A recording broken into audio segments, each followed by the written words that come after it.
Welcome to Daily with Doc and Becca. This program is for educational purposes only. The statements in this program have not been evaluated by the FDA.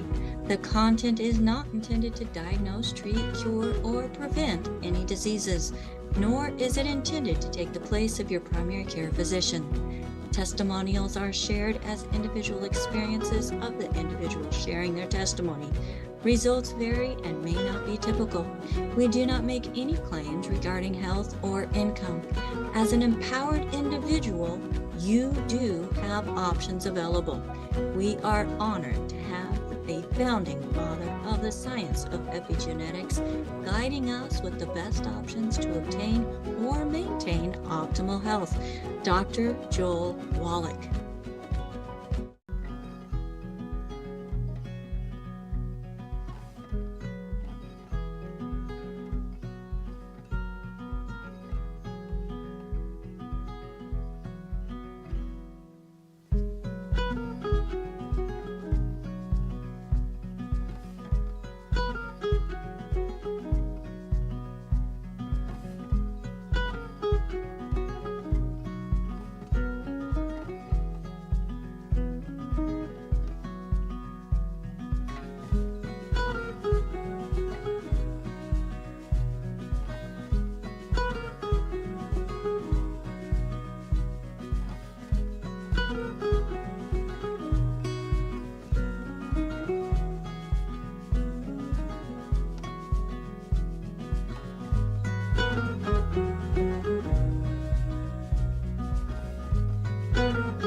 Welcome to Daily with Doc and Becca. This program is for educational purposes only. The statements in this program have not been evaluated by the FDA. The content is not intended to diagnose, treat, cure, or prevent any diseases, nor is it intended to take the place of your primary care physician. Testimonials are shared as individual experiences of the individual sharing their testimony. Results vary and may not be typical. We do not make any claims regarding health or income. As an empowered individual, you do have options available. We are honored to have a founding father of the science of epigenetics guiding us with the best options to obtain or maintain optimal health, Dr. Joel Wallach.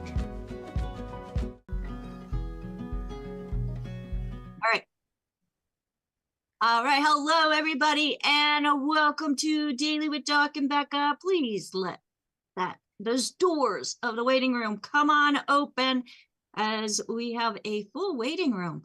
Folks, if you're watching us on a live stream and you'd like to join us live, or even if it's a replay, you'd like to join us live, you are welcome to do so by going to zoom.dailywithdoc.com. Put that in the URL.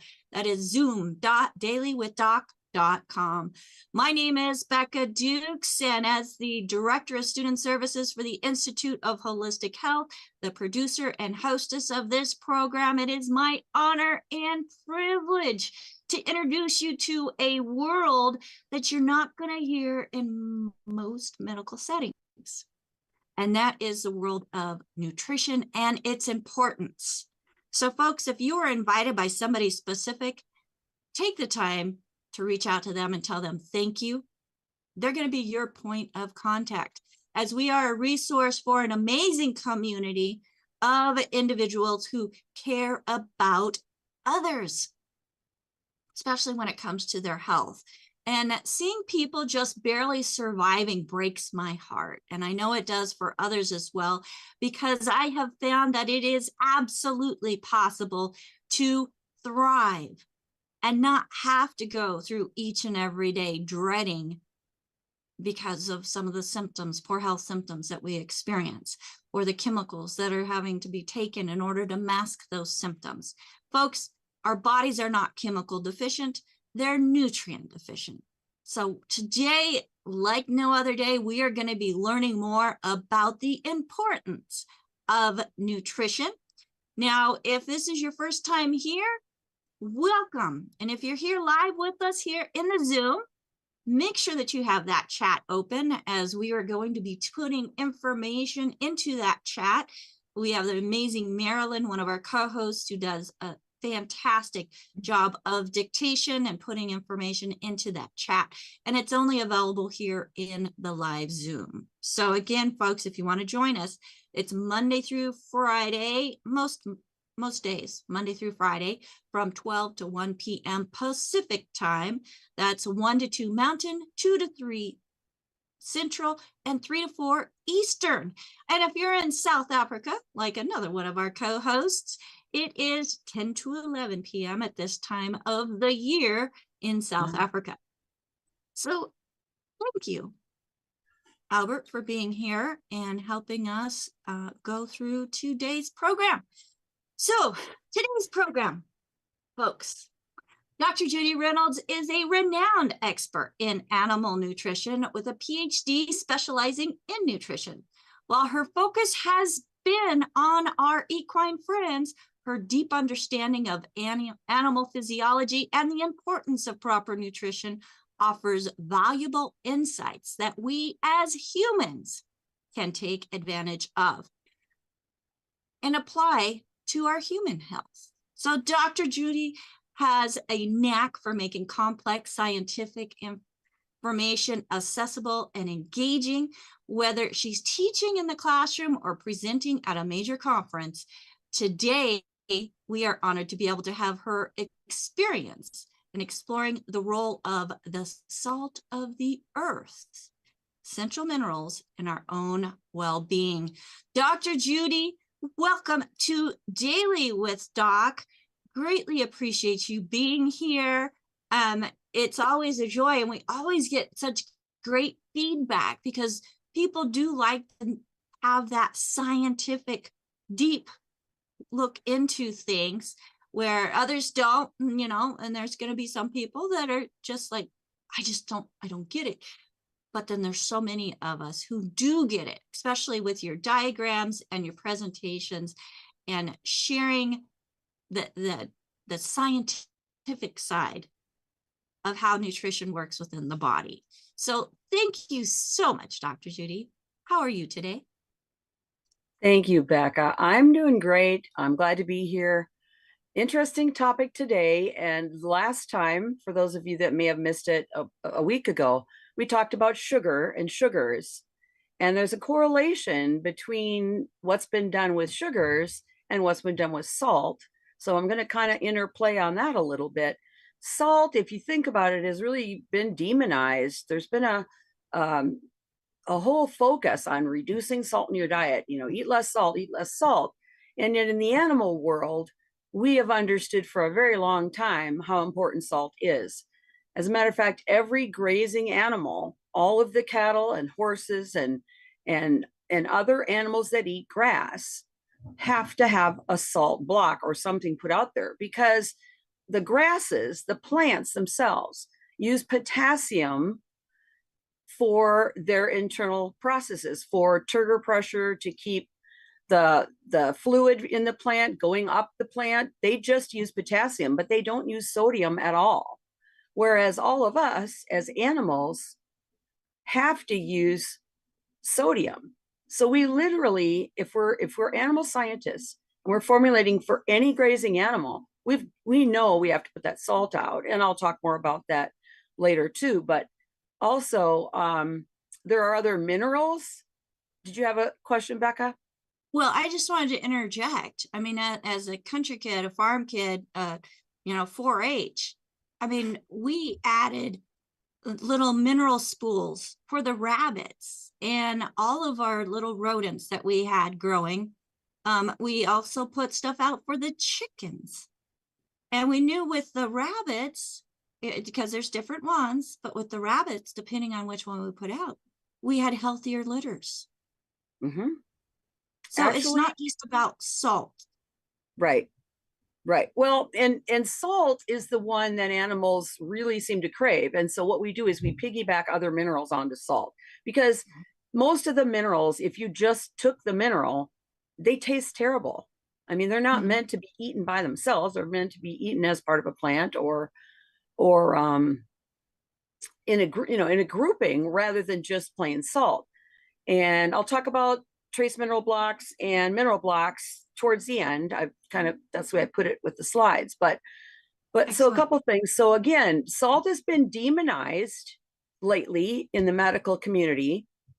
And sugar, we have just gone crazy from 2 or 3 or 4 pounds of salt a day a couple hundred years ago to 100, people say 160 pounds.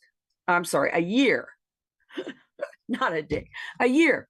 So the sugar has gone crazy because it makes foods taste good. And it's a great thing for people to sell to us, but it isn't necessarily a great thing for us to be eating. So again, we talked about sugar last time. If people want to go watch that one, if they haven't seen it yet. And then salt has been demonized. And it was because of a misunderstanding that people think that if you eat too much salt, you will get high blood pressure. And a lot of people get high blood pressure. It's very common. But interestingly, it's a lack of calcium, too much sugar, and some other things like that that are really causing the high blood pressure. There are, when you look at the differential diagnosis for, you go in and they say you have high blood pressure, there are 47 different things that can be wrong with your diet to cause that. So it's one of those things that you just have to do a lot more, kind of have to do a deep dive on it to get there. Okay, so I'll go ahead and move something here and get my slides going. Get this out of the way. And we should be good. And as Dr. Judy sets up, folks, a reminder, make sure that you get back with the person that shared this program with you and tell them thank you, as she's going to be exposing some benefits of salt and the minerals that you may never have heard. Right. Okay. So salt, and I did salt of the earth because we've all kind of heard that phrase. And it means a person who was a good person was the salt of the earth. That's where that came from. And you wouldn't say that about something if it was bad for you. So we've heard that phrase. I don't know where. It'd be fun to look it up to see who first said that, if it's even written in a book somewhere. But anyway, I'm going to be using mainly 2 books. And Becca, the first one is Epigenetics, if you want to hold that one up. And this is Dr. Wallach's book, which you can tell them how to get it. But it's a great history. Epigenetics, it's a great history of how people have thought they still do. Most people think that our genes are more responsible for what's happening to us as far as our health than our nutrition. And what we have found, Dr. Wallach has proven, is that really nutrition on top of your genetics. I mean, you have your genetics, they are what they are, but every step of the way, from fertilization through growing in the womb, through growing up to be an adult and everything, all of that requires essential nutrients. And those essential nutrients have to be there in the right place, the right ratio all the time, or things are literally not going to work the way they're supposed to. So I took this from page 4 of epigenetics, and what this is just the basic concept that we're dealing with. And he says the methodical science-based approach to veterinary, and I added animal science, formulation of animal rations has decreased disease and maximized fertility, longevity, and production. And it's proven in animals, our eggs, meat, milk, all of these things are affected by, do we have the nutrients where they are and when we need them? And that's why the whole science of animal nutrition figured this out a long time ago. We have to put the nutrients into the feeds that are sold to people who are raising animals. They have to be in there, because nobody is gonna buy the feed a second time. If they buy it and something is wrong, the animal isn't healthy, or are there any problems with it? And people do not use veterinarians. Production people do not use veterinarians much if they can help it, because every vet bill they have to pay reduces the money they make with their production animals.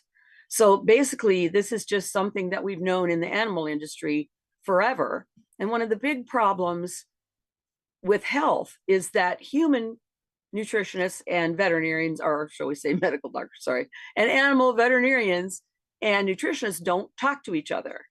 So what happens is someone like Dr. Wallach, who started out as a veterinarian and then later wanted to use things he'd learned to help humans, and then became a naturopathic doctor, which is a medical doctor. They focus on other things than writing prescriptions and doing surgery. They focus on mainly nutrition.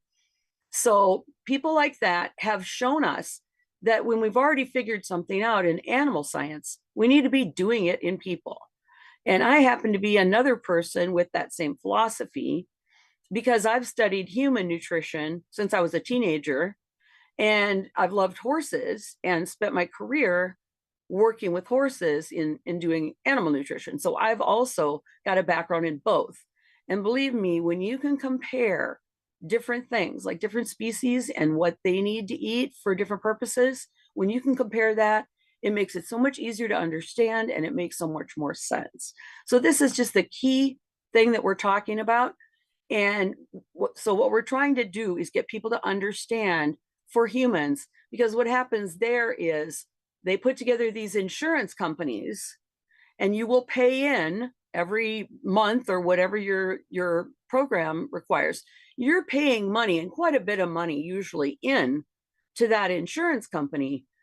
And then if something catastrophic happens, you need heart surgery or something, that will be paid by the insurance company. But you are paying a lot of money into that process. Again, veterinarians and animal owners, that would never work because there's no money.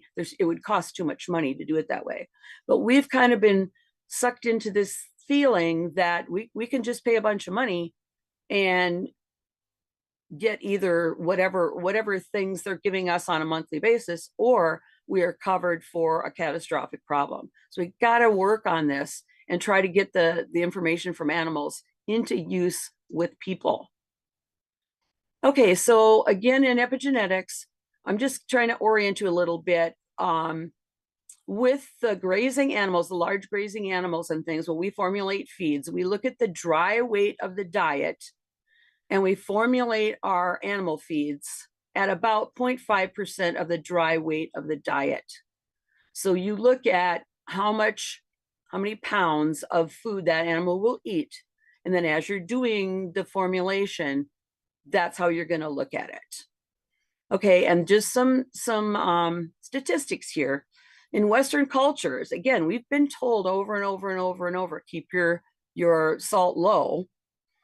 And so 6 to 10 grams a day is common in Western cultures, and that leads to a lot of problems. But if we look at the Japanese, they get 28 grams a day.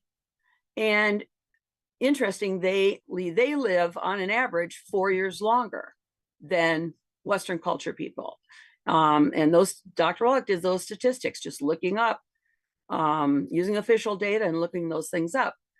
Another thing to think about when we think about the Japanese, they're an island culture, and the island is formed from volcanoes, and volcanoes are the most mineral rich lands that there are.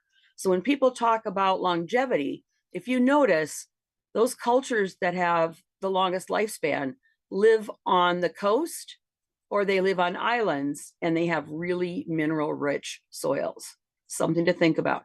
And also on major rivers, when you have like the Himalayan mountains, and then you have the rivers running down, and you have rocks and things in the mountains that get brought down the rivers. And then when the land floods, there are seasonal floods a lot of times, and you're getting minerals that way.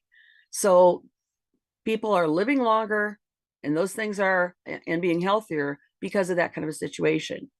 And then this is frightening. The United States Department of Agriculture reported 95% of all Americans in all age groups are mineral deficient. And remember, there are a lot of minerals. So at least one of them, and in most cases, really a lot of those minerals. So we are not the healthiest nation, and we are very mineral deficient. There is a tie in there. There's a relationship there that we're talking about. Okay, just to get a little bit of information here. When we look at the total mineral content of the human body, okay, just the minerals, and we've talked about calcium and bone in another lecture also. Basically, you're getting, of the minerals, we have mostly calcium and phosphorus. Those are higher in amounts. But when we look at sodium, that's in our extracellular fluids like our blood and lymph. It's 2% of the total mineral content. And then chlorine, also in the extracellular fluids, is 3%, and potassium is 5%, and that is what is in our blood. Or I'm sorry, that is what is in our cells in the body, like the muscle cells, all the different cells. So that's what's happening. In an animal, you have sodium in those extracellular fluids, and you have potassium in the cells. And for that reason, you can change the polarity of the membrane, and you can have a muscle work, you can have a muscle activate and move, and you can have nerves conducted. If you didn't have both of them, you wouldn't be able to move or have the nerves to tell your muscles to move. And that's the difference between animals and plants. As I said, the plants only need potassium. They don't need sodium for that purpose. So it's kind of an interesting thing. Okay, so what are the functions of salt? And we're talking sodium chloride. They maintain the normal water balance and distribution. So if you have watery, we are 75 or 80% water. So you have all these watery fluids. And then you have membranes, which are fat. They are fat so that they can separate two watery places, either one cell that's next to another cell, or one cell that's next to a blood vessel or a lymph space. So what the salts do is, the more salt, say for instance, the more salt is in the cell, the water will try to go in. And that's osmotic equilibrium. That's the second thing here. So we have to have water, and then we have to have different electrolytes on one side of the membrane and one side and the other side. So then osmosis is something is trying to go, the water is always trying to go to balance the salts on the inside and the outside. So for instance, very commonly you would have potassium on the inside of the membrane in the cell, and then you would have sodium on the outside, and that would keep everything in balance. But if you were low in one of those, you would tend to have something that happens very commonly when you're low in sodium. It's called edema. Water will swell up. Your legs can swell up. The different cells will swell up. You will retain water, and a bunch of things like that happen. So very important that we have our salt. Then when we talk about acid-base balance, what that means is the normal pH of water is 7. That means exactly as many positive ions as negative ions in a pH of 7. Okay, then when we start having more hydrogen, which is a positive, then OH, which is a negative, it becomes more acidic and the pH goes down. So 7 goes down to 6, and that's 10 times as much hydrogen or as much acid. Then when we go to a pH 5, it's 100 times more than plain water. And as we go all the way down to 1, it's going 10 times more, 100 times more, 1,000 times more, 10,000, 100,000, a million. So the pH scale, when something is a 2, like our stomach in pH, it's extremely acidic. Then when we go up the other direction, if we have more OH, which is positive, or sorry, negative, we are going to get what we call a basic burn. That is something, it still burns, but it's because it has too much OH and not enough hydrogen to keep it plain like water. So hopefully that's making sense. But in order to maintain that acid-base balance, salt also functions with that, because salt in the kidneys reacts or has a role in how much hydrogen, how much salt, potassium, and sodium, and hydrogen are all affected in the kidneys. Let me just do a real quick overview of what happens in the kidneys. Okay, a lot of water and all of the electrolytes and things from the blood will go into the kidneys. And then there are loops. And what happens is things that are going to keep going and go out in the urine will stay. But other things, and mainly a lot of water and some of the electrolytes, get pulled back into the body so that we don't lose too much water in our urine. So those things, those electrolytes, are affecting each other as far as, are they going to get pulled back in or not? So that's why your amount of salt and potassium affects your acid-base balance, or the pH or acidity. Okay, and as I mentioned, again, we need the salt in order to be able to use our muscles, contractions by changing the polarity across a membrane, and then having our nerve impulses work. And we all know that there are degenerative conditions when our nerves don't work correctly. So you can see how having the right amount of salt is a big thing. And one of the things I noticed when I was researching this is that children diagnosed with autism often have too little salt. And by adding salt, it can increase their functioning, both of their muscles and their nerves. So that's one thing that needs to be checked out with that particular disorder. And there are different things with all the different disorders. Okay, and now I'm just going into generic and the animal side. But this is extremely important for all animals. When we're supplementing minerals, we have to have all of the correct minerals balanced for each species. And what happens in the animal industry, and it also happens with people, is people will end up using 4 or 5 different supplements from different manufacturers.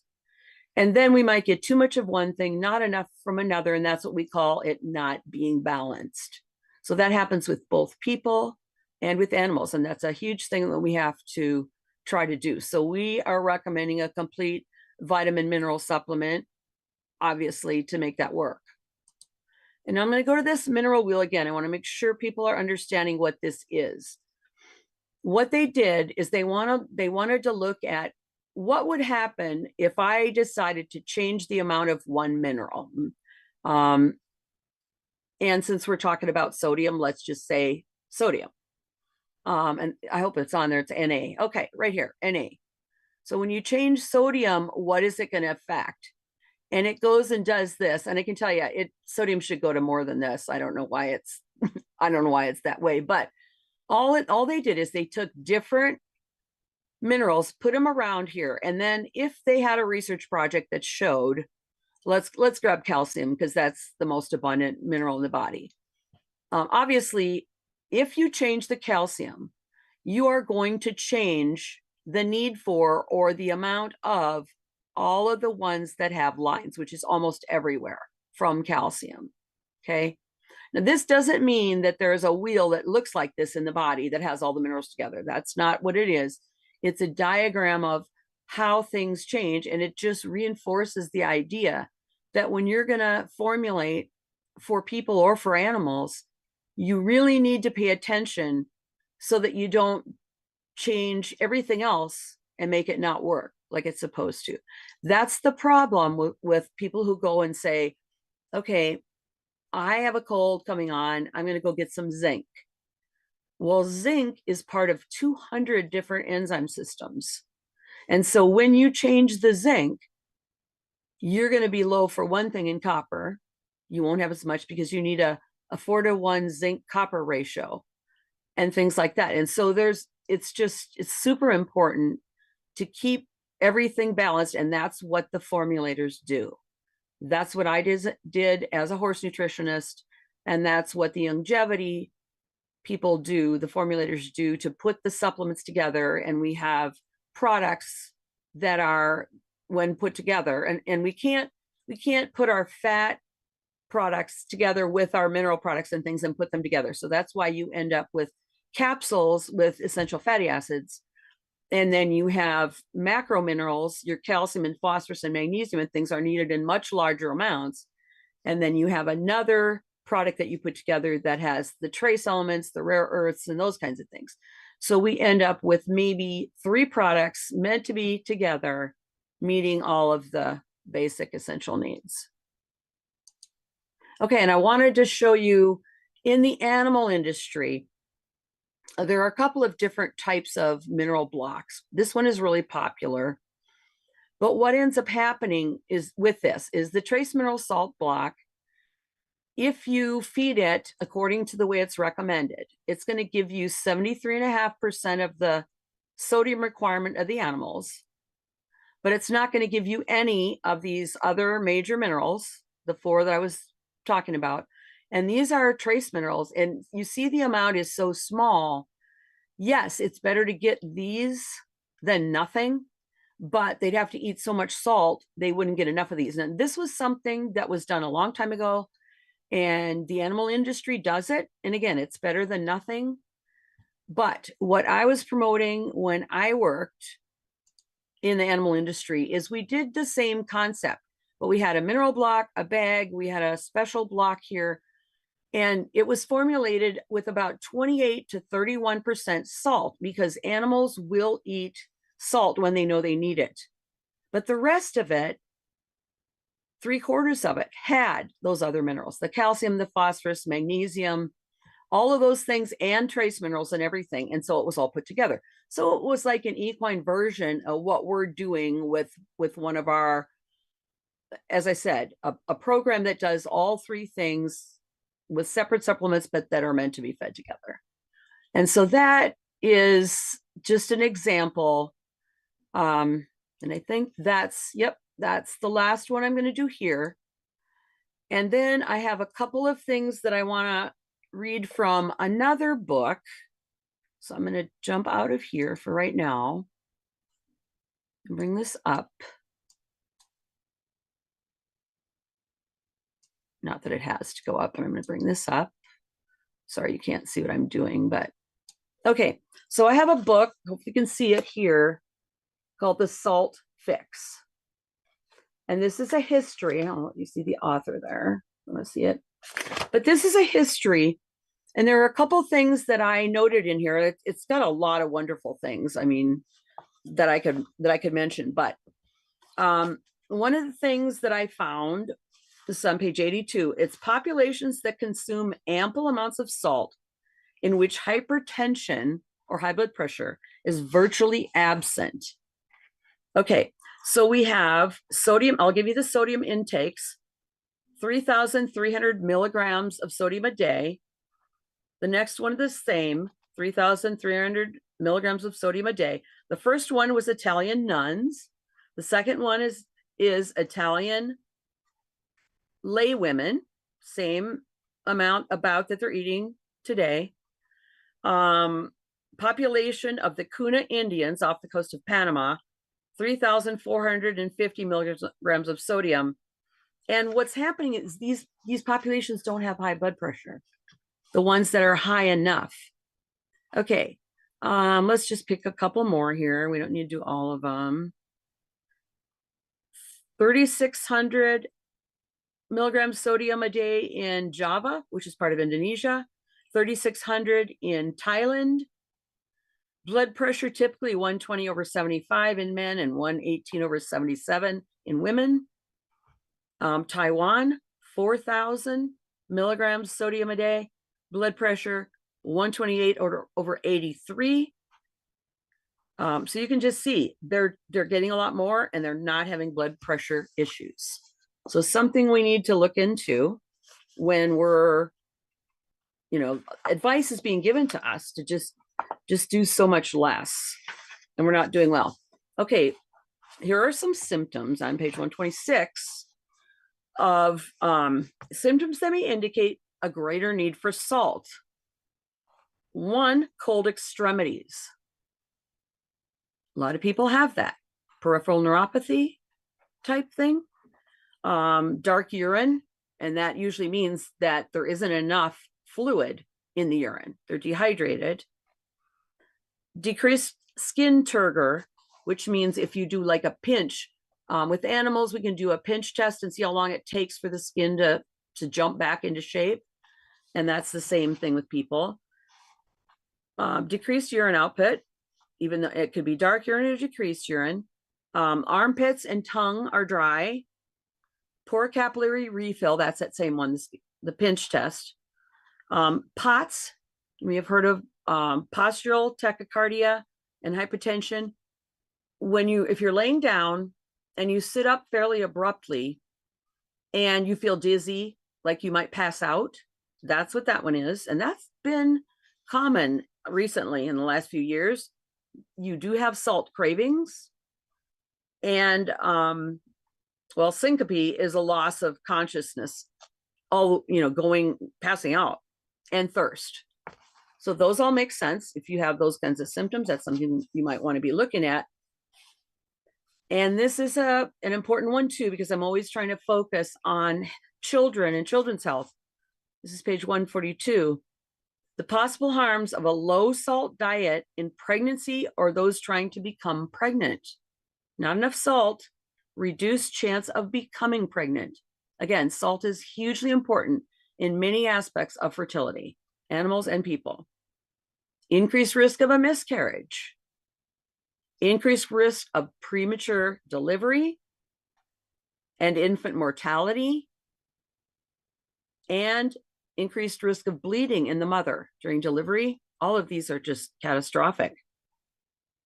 Preeclampsia is the diabetes, or basically it's common in diabetics, you're having the placenta come loose, which is the food supply to the baby before the delivery, which can risk the baby's life. And then here they've got a whole stream of things that can happen. Increased risk of low birth weight babies who will become chronic salt cravers, addicts with higher risk of obesity, insulin resistance, hypertension, and compromised kidney function.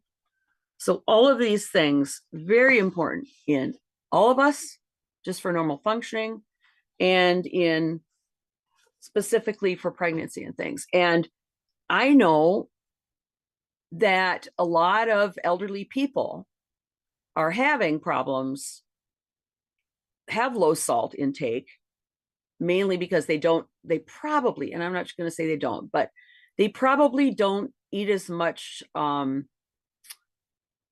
unbalanced foods as maybe the newer generations. I've seen this happen. I've seen, what we used to eat and what my kids ate in their generation and what the grandkids are eating and things. And people in the older generations kind of paid more attention to that. But also remember, these elderly people are all being told, they've been told for decades to restrict their salt intake.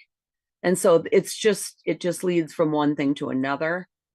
And it's just one of the worst things that we have to deal with. So, and that is it for what I have prepared, and I'd be glad to answer questions. All right. Thank you so much, Dr. Judy. Great information. And folks, if you're here live with us in the Zoom, I did put a link to that book, The Salt Fix. Yep. And for Dr. Wallach's books, give them a call at 800-755-4656. You'll be able to find the book Epigenetics that we have here by Dr. Joel Wallach and Dr. Milan. Again, that's 800-755-4656. Okay. I got to say, don't show that again. I'm getting a dry mouth, so I need some electrolytes. You need some electrolytes, and it's funny that you did that. It's my drink. I've got mine right here. I've got my water. I have my plant-derived minerals mixed in with my pollen burst, which is a great option for hydration, but it's not all that you need. Now, Dr. Judy, we do have people wanting to know about the hair analysis and how to get the kit for the hair analysis. And there's actually not a kit, folks. You get the book, Rare Earths Forbidden Cures, a lot cheaper than a kit. You will get the information that is needed for hair collection and where to submit it with your check or money order to Wellness Publications. You're going to find that in chapter 10, and it is on page 272. You're going to find all the information about how to collect and where to submit your hair analysis. Now, you need this book because it tells about all of the minerals and the nutrients. The hair analysis is looking for minerals, and it's going to tell you about those minerals, and it's also going to get information to help you to interpret your hair analysis report. So absolutely get the book, Rare Earths Forbidden Cures. Again, you can call Wellness Publications at 800-755-4656. Another great book specifically on the minerals by Dr. Joel Wallach and Dr. Malan.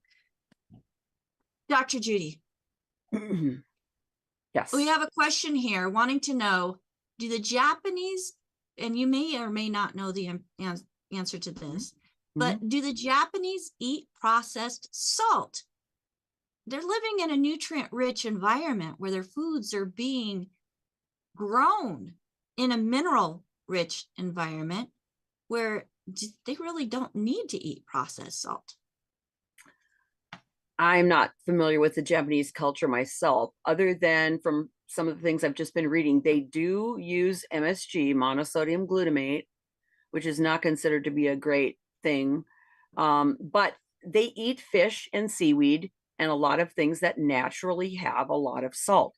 And as I said, their whole, when you live on a volcano, literally, all the minerals from down in the center of the earth are in there. That's where we get a lot of our minerals, because on the crust of the earth, the only things that are on the crust of the earth are things that have come from space and landed, like an asteroid or something, or a volcanic eruption has come up and deposited them on the land. So whenever you're living on an island that's made of volcanic rock, you're going to have a complete different access and things. But the culture, sushi, rice, I mean, I could tell you what an average person knows about it, but I'm not that familiar with it. But Dr. Wallach does talk about the different cultures in his books. So, and that would probably be Rare Earths would be one of the better ones for that. So he's been around the world quite a bit. And cultures. Yes, he absolutely has been around the world, and not just visiting on vacation, but actually doing research, right. Which is absolutely incredible what he has done, and he has documented and put into his book so that we can glean from that information that he was able to acquire and learn about as well. Now, the processed salt part of it, a little bit about. And when salt is processed, they take all the minerals out. Salt being a mineral, yes, but all of those trace minerals. Right. Can you elaborate a little bit more on that? For some reason, people like things to be clean and white looking. They like white flour, where they take all the bran and germ off and all you have is starch. They like white sugar, where you took all the minerals and nutrients out of whichever source it is, and you get white sugar. And then they like to take the salt and make it into white salt and take all the nutrients out. But a lot of that has to do with the fact that people didn't understand the need for these things. People didn't realize, I mean, throughout the different cultures, and Dr. Wallach does a great job. I read a bunch of this in his book about when you go back in the history and you have the weird things that people did when they were craving salt. I mean, all the way to cannibalism. They would eat weird anything that they thought would have salt in it. And so that is part of history. People know of that as being part of history.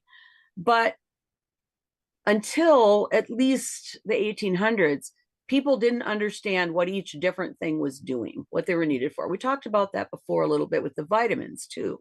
We didn't understand much about vitamins until the 1900s, and that's not that long ago. So people were dying of scurvy and things because of lack of vitamin C on ships. If you're on land, you're probably going to have access to citrus fruits and cabbages and things with vitamin C. But if you're on a ship for a long period of time and they didn't pack any of that stuff, which they didn't, you'd have those issues. So I think it's the same kind of thing where people didn't realize the value. Like a primitive culture would use, they would get to have the minerals coming down the mountains, and it would be a lot of different minerals. And then it would end up in the floodplain, and they would grow their crops there, and they got it. The other big thing that we always want to keep in mind is that when we burned wood, before we had electricity and we all burned wood, everybody would have ashes when they burned wood to cook their food. So everybody would either put some of the ashes in with the food, even because of the taste, or they would put them in the garden. Most everybody would put them in the garden, and we were recycling those minerals and stuff all the time in our diets. But once we started using electricity, and believe me, I don't want to lose our electricity, but we got electricity by putting dams on the rivers, hundreds of dams going down the rivers, because the dam is where we would put the paddles in, and the water just running down would turn the generator, and that's how we got our electricity. But every time we put a dam in, we stopped all those minerals from coming down and getting to the soils of the people at the bottom of the river, or as you go along the river. Dr. Wallach actually did a video about that and talked about how he realized that problem, and they're trying to get ways of bringing the salt and the minerals around the dams and using those minerals. And I hope there's progress being made on that. So true, because I think that whole idea of using an auger, because everything is coming up against the dam, yep, and is getting built up because minerals are heavy, yep, and using that auger to just push those minerals through. I mean, it seems like a simple fix. Right. And getting our lands re-nutriated, remineralized. So yeah, and I'm with you. Yeah, at the bottom of the river, the coral reefs are dying and all these things are happening, and they're talking about being pollution. It's lack of nutrients. They're not getting the nutrients into the ocean from the rivers. And that, again, that's one of his observations, that, yeah, not saying there isn't pollution, because there is pollution, but let's get the nutrients down there too and look at what's actually happening. So absolutely. Now, folks, Dr. Judy is not a human doctor, so there's lots of questions that are coming in that we're not going to be able to answer today, but we do plan on having Dr. Wallach on Thursday. So make sure that you join us Thursday. That is going to be January, what is that? 9th? 10th. Have to look at my calendar on that one.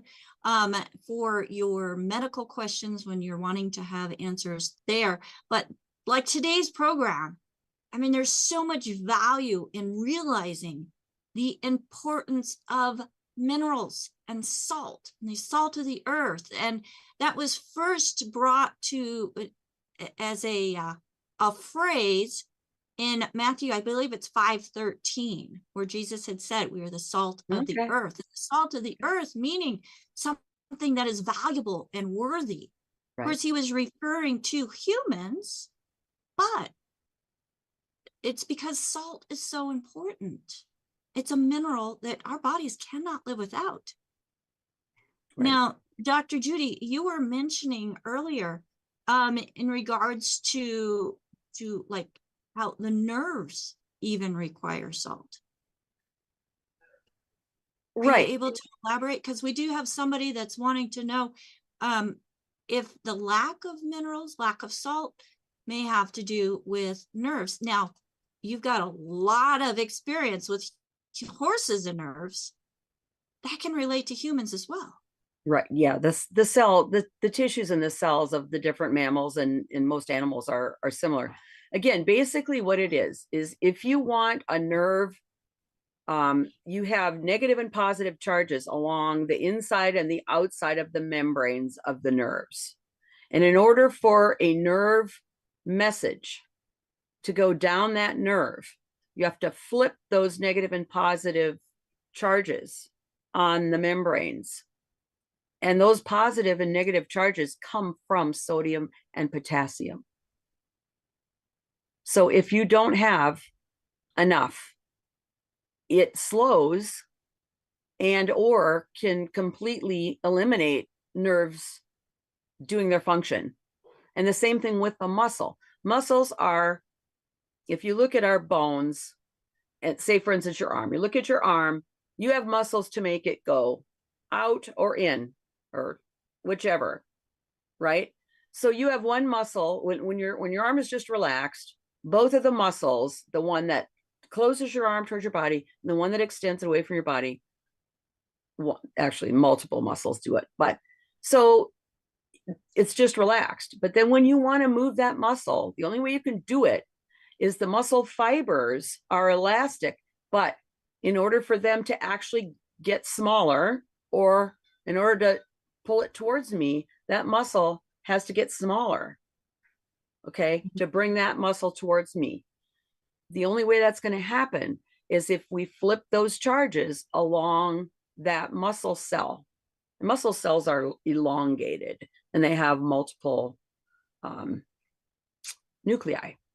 But that's what has to happen as far as the physiology. You have specialized cells for different functions all over the body. Obviously, we know that. You know, we have, and the same thing when you're talking about nerves, that affects your vision. So our senses, also the same thing. Whatever is happening, we've got to change something in those membranes. And that has to do with, are those electrolytes where they need to be so that they can function correctly? If any of you have ever had like cramps in your calves or cramps in your legs, generally that is a deficiency of either calcium or calcium and magnesium. It just means that when the muscle is you're asking that muscle to relax, and it can't relax because it doesn't have the right electrolyte there to stop it from, one of the muscles is tight and it can't relax. And then you have to go and take I take CalMag. If I get leg cramps, I take CalMag. And CalMag is a product that is offered by Longevity, and which is an amazing product that helps to give those extra nutrients, as Dr. Judy was just mentioning. Right, and it's absorbable magnesium, because you take the powder and you warm your cup you just take a cup of water, warm it, and then when you add it, you have a chemical reaction, and that makes the magnesium more absorbable. Because magnesium, it's Epsom salt. If you wanted to eat that, doesn't taste very good. Not fun. But again, there are different sources of different minerals. It's a big deal how digestible something is. So the reason I like that product. Absolutely. And so CalMag is a drink, folks. As Dr. Judy mentioned, It has calcium, and magnesium.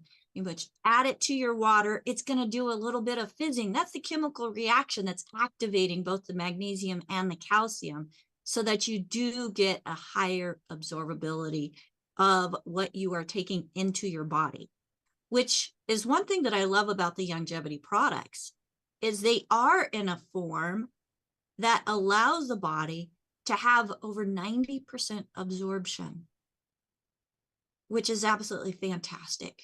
Because you look at some of the research on other products that are on the market, and you're looking at 6 to 28% absorption. So if your digestive system is shot, you're looking at that 6% or less of being able to actually absorb what you are putting into your mouth. And that is also to do with your digestive system.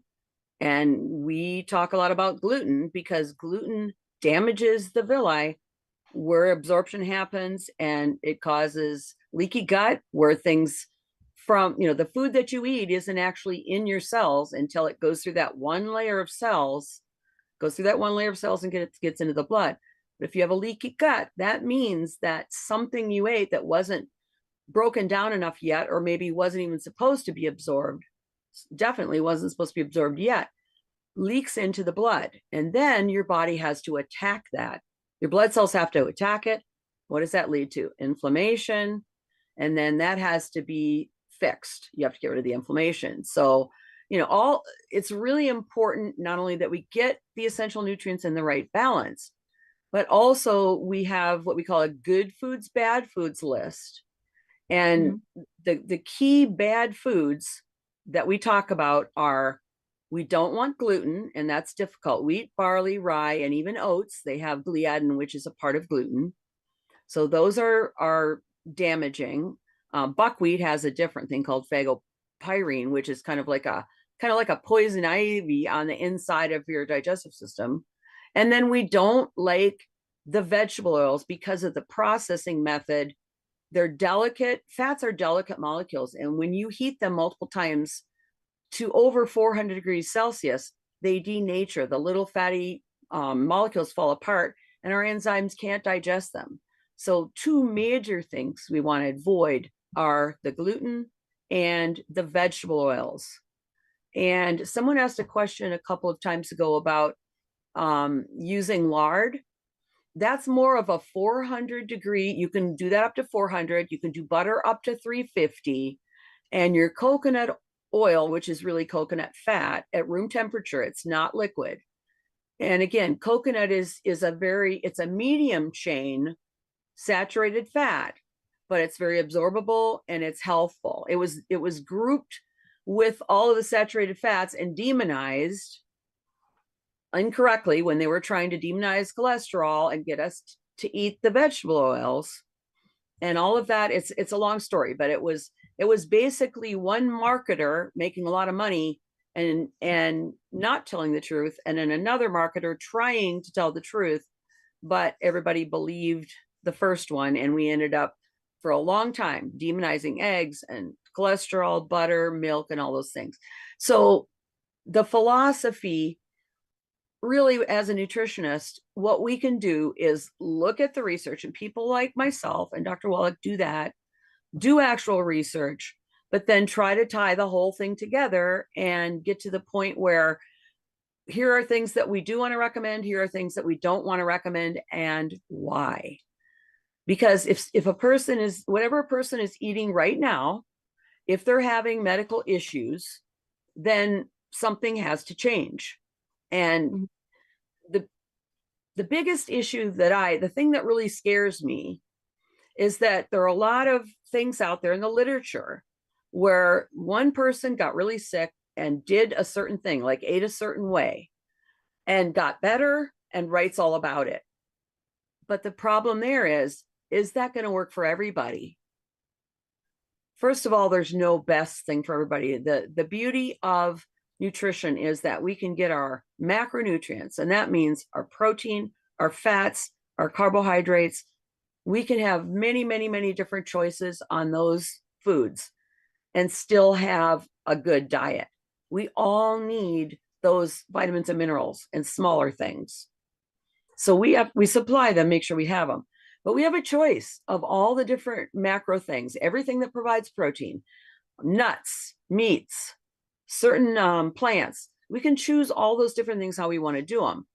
But I worry. I love using the books. I love people who go out and do the research and cite things. If they don't put their citations, it's not much use to me because it's someone's opinion. But I love to look at books and look at the citations. But I look and see, do they have a conflict of interest? Are they promoting this because they make money doing it? Or again, there's a phrase called a one rat study. And you probably know when you're studying something, you need a bunch of animals so that you can see what would happen. If you're only using one animal, then it's just one example, and it might not be anything close to what the average is or what you might need. So the problem with, for instance, I had a really bad disease that most people expect to die from. and I did X, Y, and Z, and I got over it, and now I write this wonderful book. But X, Y, and Z might not be the best way, and it certainly isn't the only way. So I think, again, the really key thing, use your brain, think about it. If someone tells you to do something, think about it, think about the consequences, look and see if the sources and if that person knows what they're talking about. And that's what I like to do, is give information, tell people, well, this is what people said, and this what the other people said, but you have to make up your own mind. And questioning is the best thing you can do. Question things, question me, question everybody, and try to understand more about why it makes sense. So that's basically what my philosophy is. Dr. Judy, we do have a hand up. We do have questions. Again, folks, if you have specific medical questions, they will not be asked today. Please submit those questions to questions@dailywithdoc.com. Again, that's questions@dailywithdoc.com. And Dr. Judy, just to put a little bug in your ear, I would like to talk about glutamine sometime. As somebody was saying that you should not be eating it in your diet. And I look at all the foods that are high in glutamine that are good for you, and they're taking out all the good stuff. So let's have that as a topic in one of our upcoming conversations. Okay. So let's go over to Marilyn. Marilyn, go ahead and unmute. And what question do you have for Dr. Judy today? Hi, Marilyn. Hi there. AJ put it in the chat, but I'm going to ask it. So anyway, what's the best salt? Is it Himalayan, sea salt, kosher? And then how much minerals does salt actually have? Because people think it's just sodium, but it's not. Okay, and that's why when you're talking, when you talk table, just salt, it's not guaranteed to have other minerals, except they add iodine. And that's something to keep in mind. If you use something like a Himalayan salt or something where they haven't added iodine, you need to have an iodine source. So keep that in mind. That was hugely important when they decided that everybody's iodine deficient, so we'll add it to the salt, because they knew everybody was going to use salt. So that's a good thing. But each of those different types of minerals, they come from a certain place, and they usually have a certain range, and they'll analyze them and they'll decide what is in that, and then they'll put that on the guarantee that you're getting a certain amount of the different trace minerals. So you have to look at each one, and you have to look at the source where it comes from. Individual label for each one. Yes. Yes. Okay, fantastic. Mm-hmm. Okay, thank you. Mm-hmm. All right. Thank you so much, Marilyn. That's a great question. Very great question. And we're at the top of the hour, Dr. Judy. I can't believe how fast time flies. I know, it really does. We're sharing information that we love to do because it's our passion to help people figure out what they're going to need to thrive. Right. Yep. Thank you. Thank you. Thank you. We always love having you as a guest here on Daily with Doc. And Becca, today you are the doc. And folks, join us every day this week. Thursday is the 9th, I am told. Thank you so much to my co-hosts, as we will be having Dr. Joel Wallach, one of the founders of the founder of our crusade here, as we're sharing information on the importance of the 90 essential nutrients. If I could have my co-host team up, we could not do this without them. They are absolutely fantastic. We have Kaylee, who is an intern who's learning about the nutrition and also helping us to get the message out on the different social media platforms. Thank you so much, Kaylee. We also have with us, let me find my screen. We have Rod. I gotta expand this here because I'm not seeing everybody. Is that right? Yeah, we have Rod, who is coming with us with a lot of experience in sports, and then adding the nutrition in there, bringing his experience as well. to the table. Thank you so much, Rod.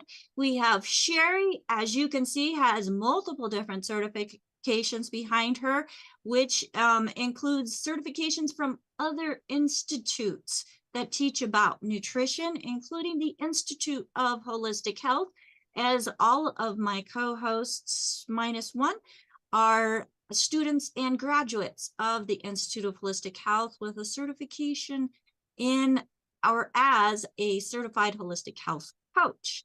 So thank you, Sherry, as you're bringing in all of your expertise and brought in that longevity nutrition component, which really helped to excel your business. We have Ruth Ellen Sanchez, who is my executive production manager and helps keep us on task and everything lined up. And what you're seeing out on the different platforms is going through her computer and being pushed out to that platform. So thank you, Ruth Ellen, for getting that all organized. And we have Marilyn again, who is doing the incredible job of putting dictation into the chat so that we can see what is being spoken in the black and white. So you could take a picture of that and take that to the person that referred you to this program so that you can say, hey, I want more information about this. Again, thank you so much, Marilyn. And we have Albert joining us from South Africa by candlelight, as his power has gone out, but he still has his phone. Thank goodness.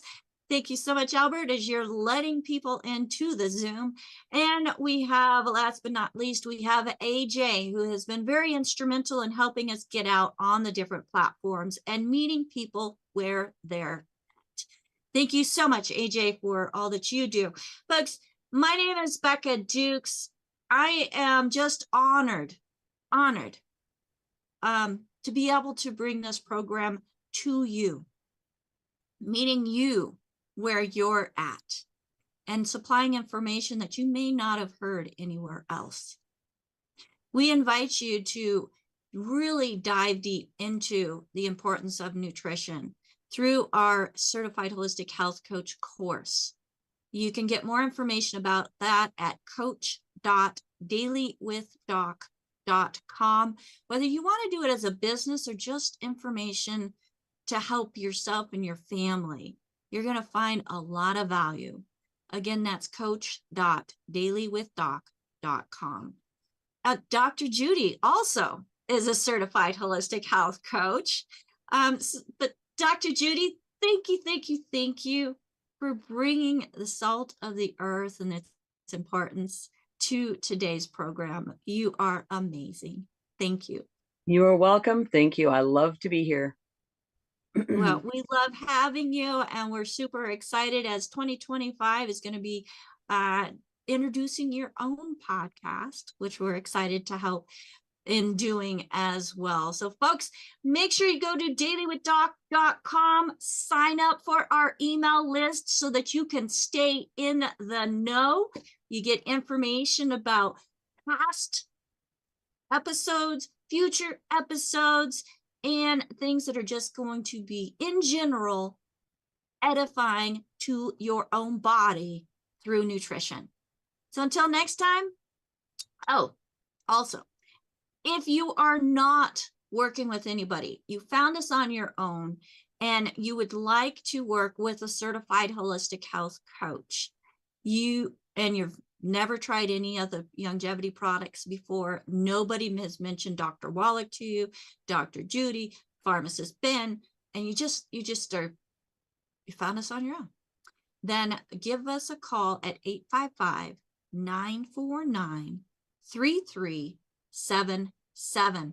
Again, that's 855-949-3377. You'll get connected with a certified holistic health coach who is trained in Dr. Wallach's philosophy of the 90 essential nutrients and what you can do to bring your body back to what it was designed to be. Till next time, bye for now.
Welcome to Daily with Doc and Becca.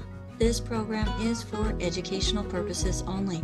The statements in this program have not been evaluated by the FDA. The content is not intended to diagnose, treat, cure, or prevent any diseases, nor is it intended to take the place of your primary care physician. Testimonials are shared as individual experiences of the individual sharing their testimony. Results vary and may not be typical. We do not make any claims regarding health or income. As an empowered individual, you do have options available. We are honored to have a founding father of the science of epigenetics guiding us with the best options to obtain or maintain optimal health, Dr. Joel Wallach.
Welcome to Daily with Doc and Becca.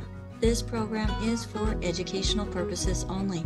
The statements in this program have not been evaluated by the FDA. The content is not intended to diagnose, treat, cure, or prevent any diseases, nor is it intended to take the place of your primary care physician. Testimonials are shared as individual experiences of the individual sharing their testimony. Results vary and may not be typical. We do not make any claims regarding health or income. As an empowered individual, you do have options available. We are honored to have a founding father of the science of epigenetics guiding us with the best options to obtain or maintain optimal health, Dr.